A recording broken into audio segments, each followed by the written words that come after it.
Melbourne's Docklands has turned 10, and Lord Mayor Robert Doyle took the Herald Sun on a tour of the waterside suburb to showcase his favourite spots and his pet haves. Etihad Stadium as a football arena, big thumbs up. As a problem for me in connecting Docklands to the city, it's a problem. Costco, huge thumbs up. Film studios, jury's out. Jury's out. Icehouse is great, big thumbs up. Observation wheel is a tragedy. It's just got to be up and running. I think the cow in the tree is terrific. Wouldn't it be great? One of the original purposes of Kelly's Cow in a Tree was that it became a kind of Docklands, Flinders Street clocks, a place to meet, a place to gather. Well, you can't do that if you've got trams running up and down the whole time and you don't have anything to naturally draw people out of the buildings and down here. Think of beautiful Central Pier here.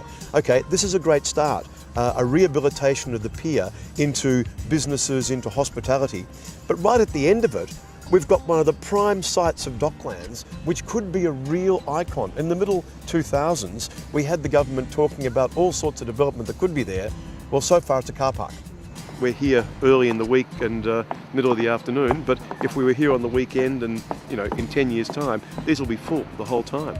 And there's public art here that I've heard criticised, but every time I come down here, there are kids climbing all over it, which seems to me to be a good thing.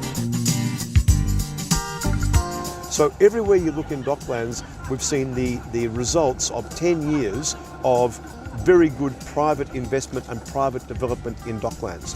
What we've got to see for the second decade is how does it become part of the city? How do we get that fine grain in there?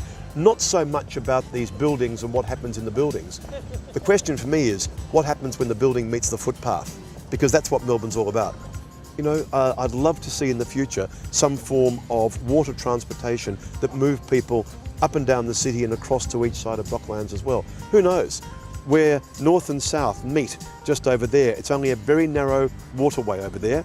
Why wouldn't we put a cantilevered bridge over there and run trams across it? Maybe I'm dreaming, but that's okay.